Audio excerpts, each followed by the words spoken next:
اس کے ذریعے جو ہے یہاں سے لوگ عمران خان اینڈ کمپنی جو ہے برطانیہ میں بھی، امریکہ میں بھی، کینیڈا میں بھی اور دوسرے ملکوں میں بھی پاکستان کی عزت اور آبرو کا اس شخص کو اتنا خیال ہے کہ وہاں سے ان پلیٹ فارم سے پاکستان پہ، پاکستان کے اداروں پہ، پاکستان کے چیف آف سٹاف کے اوپر اٹیک کروا رہا ہے۔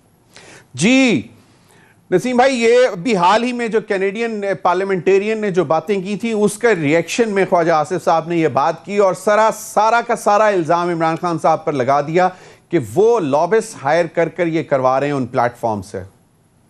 دیکھیں ضمیر بھائی، پہلے تو میں اس بات کو کنڈیم کروں گا کہ برطانیہ ہو یا کینیڈا، امریکہ، ہمارے اندرونی معاملات کو اس طرح بالکل ان کو نہیں کہنا چاہیے، اور خاص طور پہ پاک فوج یا پاک فوج کے سربراہ کے بارے میں کوئی بھی اس قسم کی زبان استعمال کرے گا تو ہم اس کو بالکل بھی برداشت نہیں کریں گے۔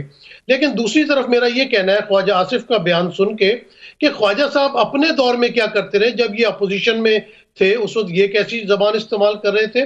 ان کے لیڈر نواز شریف، مریم نواز کس طرح کی آرمی چیف اور D G I S I کے لیے باتیں کرتے تھے۔ تو میٹھا میٹھا ہپ ہپ کڑوا کڑوا تھو نہیں ہونا چاہیے۔ لیکن جہاں تک یہ لابنگ کی بات کر رہے ہیں، مجھے تو اس بات کا علم نہیں ہے، لیکن ایک تو اب بات میں آپ کو بتاؤں کہ پچھلے 1.5-2 مہینے سے میں لنڈن میں موجود ہوں، آس پاس کے کچھ کنٹریز میں بھی جانا ہوا۔ 99% لوگوں کا یہی کہنا ہے کہ یہ سازش ہوئی ہے اور یہ کس طرح رجیم چینج کی گئی ہے۔ اگر عمران خان اچھا پرفارم نہیں کر رہا تھا تو تبدیلی لے آتے، لیکن جس طرح عمران خان کی حکومت کو ختم کیا گیا، اور یہ ان کے الفاظ ہیں، میں نہیں کہہ رہا کیونکہ میں تو اینالسٹ ہوں، وہ کہتے ہیں کہ آپ نے چوروں کو لا کے جو ہے وہ یہاں پہ بٹھا دیا ہے۔ تو یہ تو ہر بندے کی آواز ہے، اور مجھے یہ بتائیں کہ دنیا میں بھی اگر کوئی لوگ بیٹھے ہیں پارلیمنٹیرین ہیں تو کیا انہیں پاکستان کے حالات نظر نہیں آ رہے کہ کس طرح شہباز شریف صاحب پہ یا ان کے بیٹے حمزہ شہباز کے اوپر کس قسم کے الزامات تھے، منی لانڈرنگ کے، اربوں روپے کے، وہ معاملات کہیں اور چلے گئے اور انہیں ملک کا حکمران بنا دیا گیا۔ تو یہ تو اندھے کو بھی دکھائی دیتا ہے کہ پاکستان میں حالات کس قسم کے جا رہے ہیں۔ تو یہ لوگوں کے اپنے ویوز بھی ہیں، اور پھر جس طرح پاکستان میں امپائر کی بار بار بات پی ٹی آئی بھی کرتی ہے، جو نیوٹرلز ہیں ان کی بات بھی ہوتی ہے، تو وہاں پہ تاثر تو یہی جاتا ہے کہ اسٹیبلشمنٹ نے یہ سب کچھ کیا ہے۔ تو لازمی بات ہے، کیونکہ ایک میں آپ کو اور بات بتاؤں، پاکستان میں جس طرح میں پہلے یہاں پہ رہتا تھا اور جرنلزم کیا یہاں پہ، تو محترمہ بے نظیر بھٹو کو بہت لوگ پرسنلی جانتے تھے، یا ان کی وجہ سے پاکستان کا ذکر ہوتا تھا یا لوگوں کو پتہ ہوتا تھا۔ ابھی بھی میری ایک گورے سے ملاقات ہوئی اور وہ بھی اچانک، تو کوئی بات نکلی تو اس نے کہا کہ what's happening with your prime minister, ex prime minister Imran Khan. میں نے کہا ڈو یو نو ہم؟ تو کہتا یس I know him as a cricketer and then he was turned to a politician. تو عمران خان صاحب کی پاپولیرٹی اتنی ہے کہ لوگ پاکستان کے جو معاملات ہیں ان کے اوپر نظر رکھتے ہیں، اور کیونکہ جب گلوبل ورلڈ ہو گئی ہے، گلوبل ولیج ہو گیا ہے، اور سوشل میڈیا کے اوپر بھی اتنی چیزیں چلتی ہیں، تو دنیا کو نظر آ رہا ہے کہ پاکستان میں کیا ہو رہا ہے۔ اور آپ کو یہ بھی پتا ہے کہ پاکستان خطے میں اتنا اہم ممالک ہے کہ لوگوں کی نظر اس کے اوپر رہتی ہے، تو لوگ خود بھی تو اینالائز کرتے ہیں۔ اور میں آپ کو مطلب خدا کو حاضر ناظر جان کے کہہ رہا ہوں کہ یہاں پہ جن سے میری بات ہوتی ہے 98% لوگ جو ہے وہ رجیم کے چینج ہونے کے طریقے کے خلاف ہیں، اور وہ کہتے ہیں جن لوگوں کے خلاف اتنے بڑے مقدمات ہیں، یعنی کہ کسی کے اوپر 20 کلو ہیروئن کا مقدمہ ہے، کسی کے اوپر جو ہے وہ ٹھیکوں میں کرپشن کا مقدمہ ہے، کسی پہ منی لانڈرنگ کا ہے، آصف علی زرداری کے صاحب کے اوپر جو فیک اکاؤنٹس کا کیس ہے وہ تو پی ایم ایل این نے بنایا تھا، وہ تو چودھری نثار صاحب نے بنایا تھا۔ جو اپنا رانا ثناء اللہ کے اوپر کیس ہے وہ اے این ایف نے بنایا تھا۔ نسیم صدیقی صاحب، آپ بالکل صحیح فرما رہے ہیں۔ آپ کا کہنے کا مطلب یہ ہے کہ وہاں سے یہ انڈیجنس وائسز نکل رہی ہیں، کوئی لابس کو ہائر کر نہیں کروایا جا رہا، یا عمران خان صاحب اس قسم کی کوئی انجینئرنگ نہیں کر رہے پاکستان میں بیٹھ کر کہ باہر کے ممالک کے پارلیمنٹیرینز جو ہیں وہ ہمارے اداروں یا ہمارے سروسز چیف کے جو ہیں ان کے اوپر کوئی بات کریں۔ تو آپ کا مطلب ہے کہ یہ تو انور رضا صاحب، آج قومی اسمبلی میں آپ بھی تھے، آپ نے سنا بھی، خواجہ آصف صاحب نے بڑی بات کی، انہوں نے تو کہہ دیا کہ عمران خان صاحب تو صرف نفرتوں کے پیغمبر ہیں، اور ان کی لیگیسی جو ہے وہ صرف اور صرف نفرت ہے اور معاشی بحران ہے۔ اور پھر وہ آپ نے سنی لیا جو انہوں نے لابس کی بات کی۔ دیکھیے ضمیر صاحب، پہلی بات تو یہ ہے کہ اب ایک گھر میں آپ کے پیرنٹس اور بچے وہ بھی ڈیوائیڈ ہو گئے ہیں، ہمارے ادارے تقسیم ہو گئے ہیں۔ کیا یہ تقسیم کا کلچر ہمیں نہیں پتہ کہ کس نے دیا ہے، ہمیں اس تقسیم کے کلچر کو روکنا ہے. یہ اداروں کو کھوکھلا کر رہے ہیں. اگر آپ سمجھیے, دیکھیے ایک لمحے کے لیے یہ محسوس بھی کر لیں کہ اگر سابق پرائم منسٹر کے خلاف کوئی سازش بھی ہوئی ہے تو مجھے یہ بتائیے جو ان کے ارد گرد لوگ ہیں ان کے انٹرسٹ کیا لندن امریکہ میں نہیں ہے؟ انہوں نے وہاں کا حلف نہیں اٹھایا ہوا, وہاں پہ ڈبل نیشنلٹی نہیں ہے ان کی, وہ پاکستان میں آتے ہیں اور پاکستان کے مستقبل کا فیصلہ وہ کرتے ہیں. کیا خان صاحب کے گرد جو لوگ موجود ہیں ان کے خلاف کوئی انویسٹیگیشن نہیں ہونی چاہیے کہ جنہوں نے اس ملک کو بالخصوص اور عمران خان کو اس نہج پہ پہنچایا ہے؟ دیکھیے جہاں تک لابی کی بات ہے, یہ پولیٹیکل سٹیٹمنٹ تھا اور اس کو پروب کیا جانا چاہیے. دو طرح کی باتیں ہیں. پہلے ماضی میں بھی مرحوم محترمہ بے نظیر بھٹو کے بارے میں بھی یہ کہا جاتا تھا کہ وہ لابنگ کرتی ہیں اور انہوں نے لابی کے لیے کوئی کمپنیز ہیں, کوئی فرمز ہیں, وہ بھی ہائر کی ہوئی ہیں. امریکہ اسی میں طرح ہے, it's normal. جی نارملی بات ہے, کوئی اتنی بڑی بات نہیں ہے. لابسٹ ہائر کرتا ہے اور ان کے لیے وہ کام کر رہے ہوتے ہیں. ہر ایک کنٹری اپنے انٹرسٹ کے لیے کرتے ہیں, وہ نیشنل لیول پہ کنٹری ہائر کرتی ہے. لیکن چونکہ یہ رواج ایسا پڑ گیا ہے ہمارے ہاں, جو پالیٹکس ہے اس میں اتنی پولرائزیشن ہو چکی ہے کہ ایسا ممکن ہے, ایسی کوئی اس کو ڈینائی نہیں کیا جا سکتا. میں آپ کی ایک بات ماننے کے لیے تیار ہوں کہ آپ نے کہا کہ ہمارے گھروں کے اندر ڈویژن آ گئی ہے. سیاسی طور پر ڈویژن ہونے میں کوئی حرج نہیں ہے کہ میں کسی کو سپورٹ کرتا ہوں, میرے بچے کسی اور کو سپورٹ کرتے ہوں یا کسی اور کو پسند کرتے ہوں, کسی اور پارٹی کو پسند کرتے ہوں, تو اس میں تو کوئی نہیں ہے. تو لیکن ضمیر پولرائزیشن کہاں پہ, خطرہ کہاں پہ آپ کو؟ اچھا ضمیر ذرا ایک بات ذرا غور کیجئے, چونکہ ہمارا کام ہے بالکل غیر جانبداری سے چیزوں کو سامنے لے کے آنا. مجھے بتائیے اس ملک میں ایک ڈسپلن فورس ہے, میں کوئی فوج کو ڈیفینڈ نہیں کر رہا, اس فورس کو آپ نے متنازع بنانے کی کوشش کی ہے جس بھی ایجنڈے کے تحت ہو. اب پھر ہمارے جو ایٹمی اثاثہ جات ہیں ان پر بھی بات کی جا رہی ہے. دیکھیے اس ملک کی بقا کی ضمانت تو یہ فوج کے پاس ہی نا, پولیٹیشنز کے پاس نہیں, ہمارے صحافیوں کے پاس تو نہیں ہے. اچھا آپ دیکھیے کہ کس طرح اسے ملائن کیا جا رہا ہے, بالکل ٹیکنیکلی ان کو ایک دیوار کے ساتھ لگانے کی کوشش کی جا رہی ہے. ہاں اب ہمارے جو ایٹمی اثاثہ جات ہیں ان پر بھی بات ہونا شروع ہو گئی ہے. دیکھیے ٹھیک ہے, سیاست میں چیزیں آپ کو پتہ ہے کہ درست سمت میں بھی نہیں جاتی ہیں اور غلط سمت میں بھی چلی جاتی ہیں, اور اس کے پیچھے لوگوں کے اپنے اپنے انٹرسٹ ہوتے ہیں, ادارے بھی موجود ہوتے ہیں. لیکن کیا اس طرح کی سازش کر کے اداروں کو, اسپیشلی عدلیہ کو, فوج کو, میڈیا کو کمزور کر کے کیا آپ ملک کی جڑیں کمزور نہیں کر رہے؟ آپ اس ملک میں کیا پیغام دینا چاہتے ہیں آنے والی نسل کو کہ بد اخلاقی, بد زبانی جو ہے وہ ہمارا کلچر ہے؟ آپ دیکھیے ہم پر کس طرح کے اٹیکس کیے جا رہے ہیں. یہ کیا سازش نہیں ہے کہ ہمارے کلچر کو تباہ کیا جا رہا ہے؟ ہماری جو روایات تھیں وہ ایک طرف چلی گئی ہیں, ہم ایک اور سائڈ پہ چلے جا رہے ہیں. ہماری آنے والی نسل کو آپ کیا پیغام دے رہے ہیں کہ آپ کسی کو گالی دیں گے تو آپ اتنے موت پہ ٹھہریں گے؟ یہ تو میں نہیں سمجھتا کہ یہاں پہ کوئی ڈائریکٹ گالیاں کوئی دے رہا ہے, نجی محفل میں کوئی دیتے ہوں گے. لیکن سوال یہ ہے کہ جو جی نسیم کچھ کہہ رہے ہیں آپ؟ انور رضا کی بڑی رسپیکٹ ہے, بڑا ہی پیارا شخص ہے, بڑے صحافیوں کی مدد بھی کرتا ہے. لیکن جیسے انہوں نے پہلے بات کی نا اوورسیز کی, تو دیکھیں اوورسیز اگر میں لندن میں بیٹھا ہوں اور میرے پاس پاکستانی پاسپورٹ بھی ہے, میرے پہ یہاں پر کوئی پابندی نہیں ہے کہ میں پارلیمنٹ میں الیکشن نہ لڑ سکوں, بزنس نہ کر سکوں, کوئی چیز بھی نہ کر سکوں. اور یہ ایک جو تاثر ہے نا کہ کوئین کا حلف لیا ہوتا ہے, کوئی حلف نہیں لیا ہوتا. مجھے یہ بتائیں کہ اسمبلی کے اندر پاکستان میں آپ قرآن پاک کے اوپر حلف لیتے ہیں اور اس کے بعد آپ کرپشن کرتے ہیں, کئی معاملات آپ کرتے ہیں, تو وہاں پہ لوگ کیا جواب دیں گے؟ جو پاکستانی باہر موجود ہیں ان کو تمام چیزوں کے باوجود پاکستان سے اتنا پیار ہے, اچھی زندگی گزارتے ہیں لندن میں, امریکہ میں, اپنی فیملیز کی ہیلپ کرتے ہیں, اور وہ پاکستان کو بھی اس طرح کا دیکھنا چاہتے ہیں جس طرح لندن یا امریکہ میں ترقی ہوئی ہے. دوسری انور رضا نے بڑی اچھی بات کی ہے کہ اداروں کو لڑانے کی کوشش نہیں ہونی چاہیے کیونکہ یہ ہمارا ادارہ ہے. لیکن آپ یہ دیکھیں کیا یہ بات نہیں کہی گئی کہ اینٹ سے اینٹ بجا دی جائے گی, تم تو 3 سال کے لیے آتے ہو, تو کوئی نئی بات نہیں ہے کہ آج پی ٹی آئی کی گورنمنٹ میں ہو رہی ہے, نہیں ہونی چاہیے. کیا نواز شریف نے ڈائریکٹ نام لے کے آرمی چیف اور D G I S I کا ان کو ملین کرنے کی کوشش نہیں کی؟ ہم سب کے خلاف ہیں کہ کوئی بھی پاکستانی پارٹی جو ہے وہ افواج پاکستان کے خلاف کوئی بات نہ کرے. اگر گھر میں کوئی اختلاف بھی ہے تو گھر کے اندر طے ہونا چاہیے, باہر اس قسم کی کوئی چیز نہیں ہونی چاہیے. آپ نے دیکھا کہ 90s میں کیا ہوتا رہا, اس وقت بالکل صحیح. مجھے نسیم بھائی مجھے یہ میں ذرا انور رضا سے بھی جاننا چاہ رہا ہوں, یہ جو عمران خان صاحب کے متعلق خواجہ آصف صاحب نے بات کی کہ ان کی جو لیگیسی ہے وہ نفرت ہے, کیا عمران خان صاحب کی صرف اس لیے کہ وہ 3.5-4 سال جو 3.25 سال رہے وہ کنٹینیوسلی ان کو برا بھلا کہتے رہے اور کہتے رہے کہ میں نہیں چھوڑوں گا, انہوں نے ملک کی قوم لوٹی ہے, اس وجہ سے خواجہ آصف صاحب نے ان کو کہا کہ نفرت, مطلب سیاست میں ایک دوسرے سے نفرت ہو بھی سکتی ہے. حالانکہ خواجہ آصف صاحب کہہ رہے تھے کہ ہم 30-40 سال سے جتنا ہم پیپلز پارٹی اور ہم آپس میں ایک دوسرے کے ساتھ دشمنی رہی ہے، لیکن ہم نے پھر بھی ملنا جلنا بیٹھنا ہمارے تعلقات رہے ہیں. اس وجہ سے عمران خان صاحب کو ٹارگٹ کیا جا رہا ہے کیونکہ عمران خان صاحب بالکل لا تعلق ہو جاتے ہیں یا ان کی پارٹی کے لوگ بالکل لا تعلق ہو جاتے ہیں. اس وجہ سے دیکھیے ضمیر، ماضی میں ہم نے دیکھا سیاست میں کوئی چیز حتمی تو نہیں ہوتی نہیں ہوتی. پیپلز پارٹی اور مسلم لیگ نون ایک دوسرے کے کس طرح دشمن تھے اور ان کے نظریاتی اختلافات تھے، اور ایک دوسرے کے کارکنان جو تھے وہ بھی ایک دوسرے کو ایکسیپٹ نہیں کرتے تھے.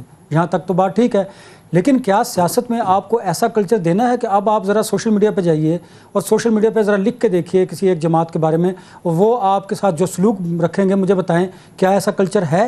کیا ہم نے اس کلچر کو فروغ دینا ہے؟ ایک بات. دوسری بات، جو خواجہ آصف نے آج پارلیمنٹ میں انہوں نے فلور آف دی ہاؤس کی بات کی ہے، وہ وہاں پہ ان کی آدھی تقریر تو سیاسی تھی نا.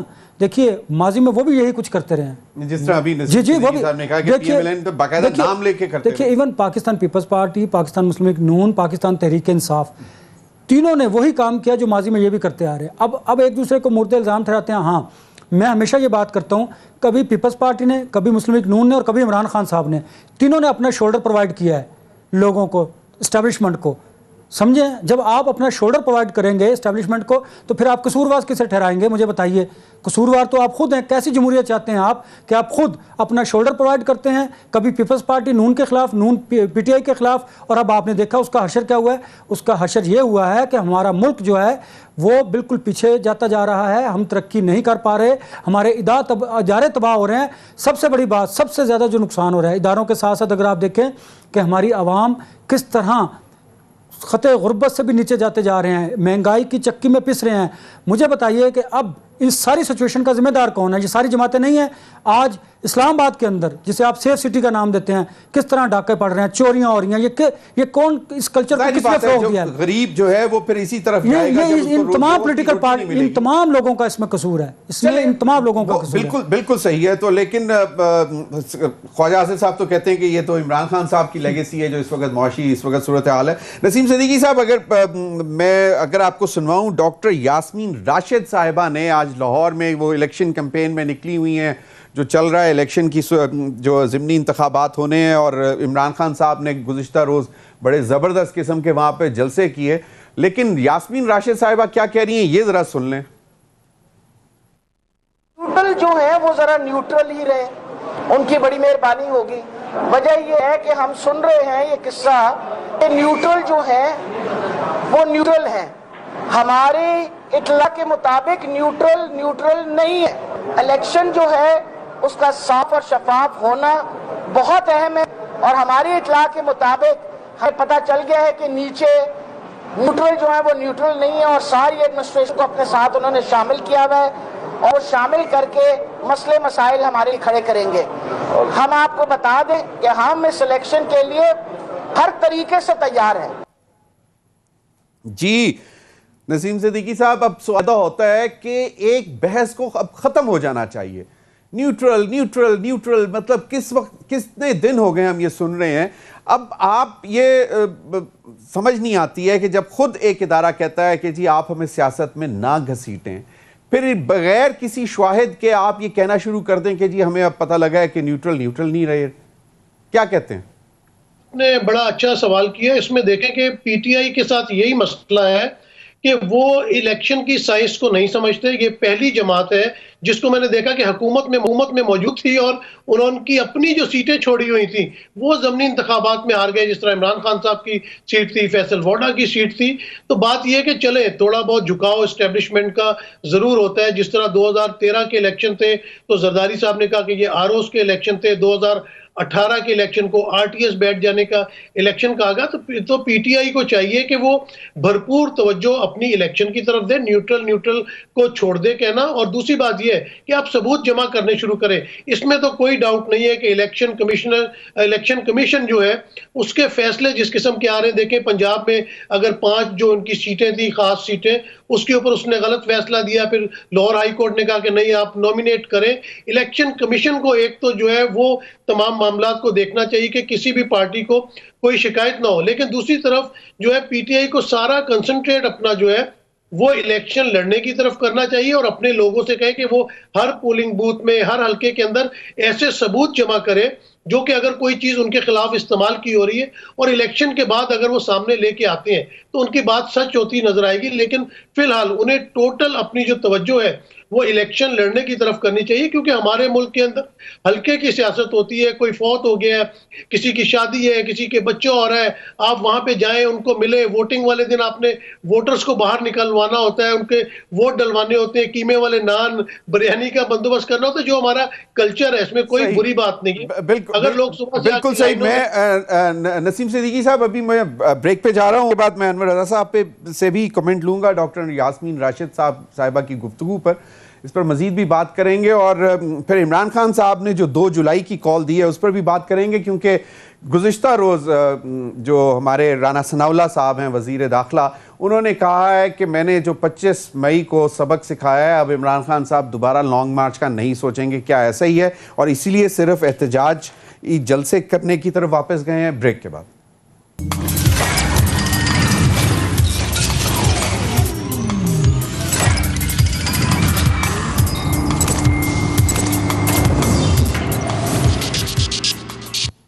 ویلکم بیک ناظرین۔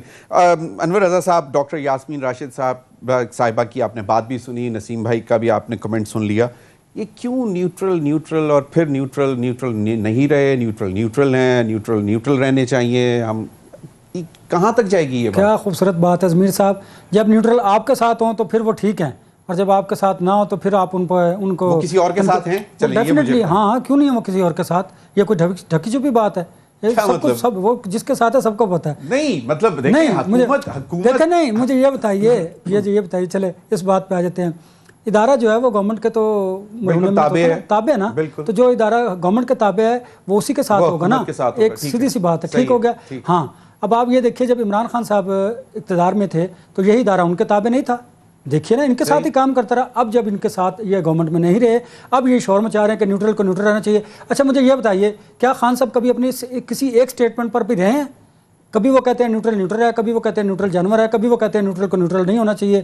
اب مجھے بتائیں کسی ایک سٹیٹمنٹ پر تو قائم رہے نا کہ نیوٹرل کو آپ نے اپنا۔ اچھا یہ بتائیے یہ سٹانس نہیں، عمران خان صاحب کہہ رہے ہیں کہ نیوٹرل کو نیوٹرل نہیں رہنا چاہیے، ٹھیک ہے، ابھی کچھ دن پہلے اور یاسمین صاحبہ کہتے ہیں نیوٹرل کو نیوٹرل رہنا چاہیے۔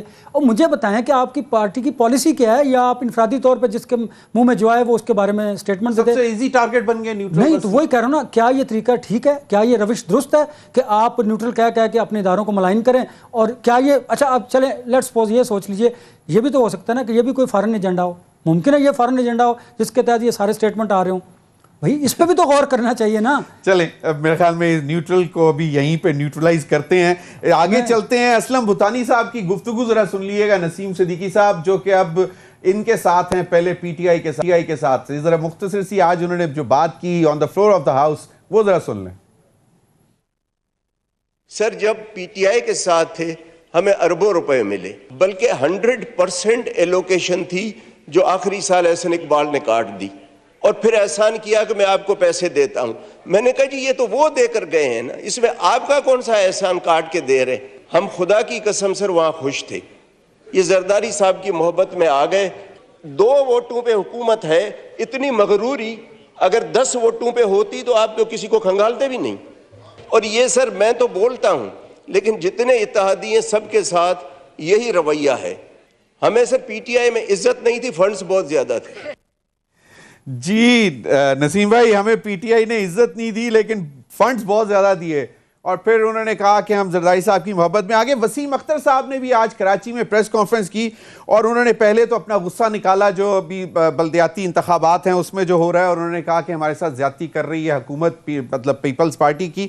پھر انہوں نے کہا کہ ہمیں یہ ایشورٹی دی گئی تھی کہ جس طرح ہی رجیم چینج ہوگی، ریفارمز ہوں گے، الیکٹرل ریفارمز اور باقی دوسرے نیب کے جو بھی ہونے ہیں وہ ہونے کے فوراً بعد شفاف الیکشنز ہوں گے۔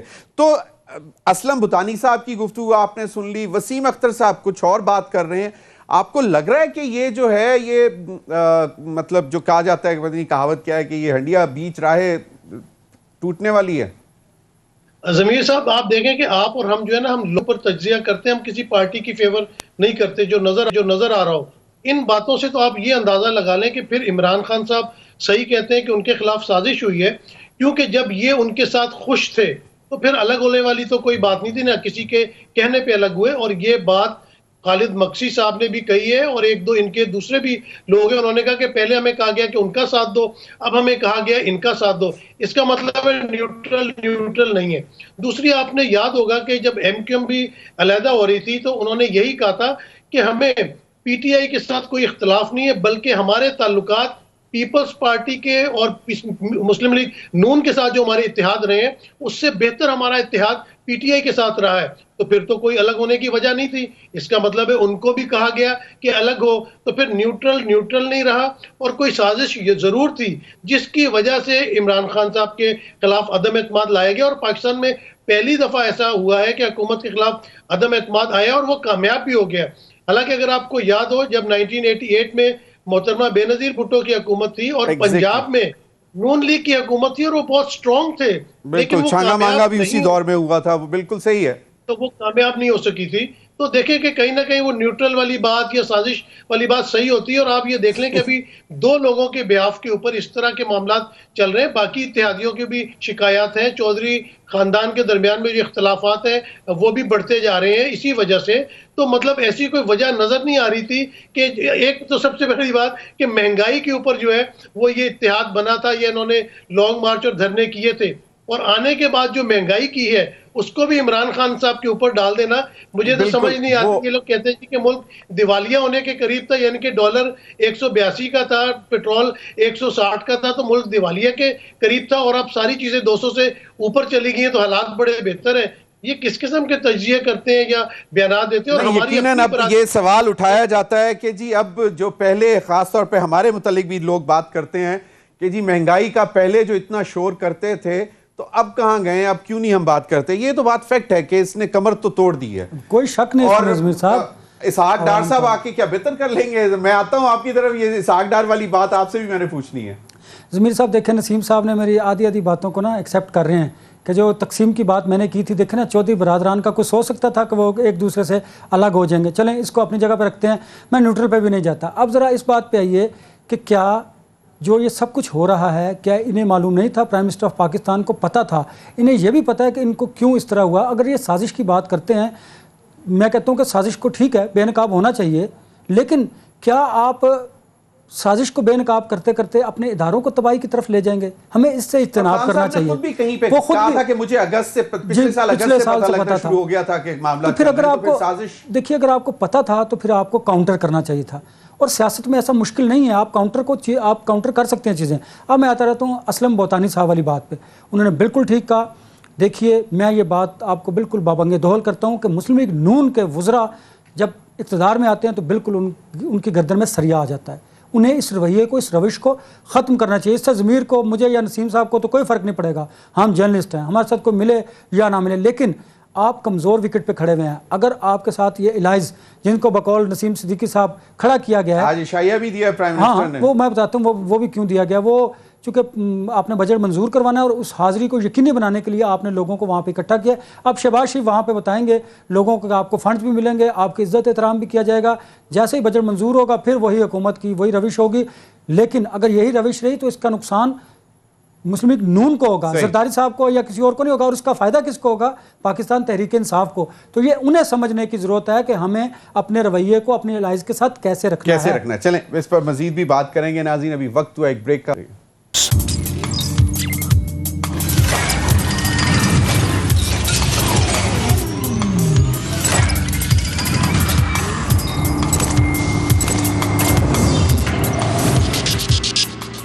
Welcome back. نسیم بھائی، آپ اسحاق ڈار صاحب کو روانہ کرنے گئے تھے لنڈن، تو اب آپ ان کو بھجوا رہے ہیں، کیا اب فائنانس کی باغ ڈور وہ سنبھالیں گے؟ زمین صاحب پہلے میں چھوٹی سی بات ذرا انور رضا کی بتا دوں. انور رضا سے آدھا کیا متفق ہونا، میں پورا متفق ہوں. جس طرح یہ غربت کی بات ہو رہی تھی اور ہمارے صحافی بھائیوں پر جس طرح کی مہنگائی کے بم پھوٹے ہیں، تو پریس کلب نے ہمیشہ بڑی مدد کی ہے اور انور رضا آگے رہے. مجھے بالکل ان سے کسی بات پہ اختلاف نہیں. ایک انہوں نے بڑی اچھی بات کی، میں آپ کے سوال کی طرف بھی آ رہا ہوں. انہوں نے کہا کہ مسلم لیگ نون کیا کوئی بھی منسٹر ہوتا ہے نا، ان کی آنکھیں جو ہے ماتھے پہ آ جاتی ہیں. ہمارے ایک مشترکہ دوست ہیں صحافی، ان کے گھر ہم بیٹھے تھے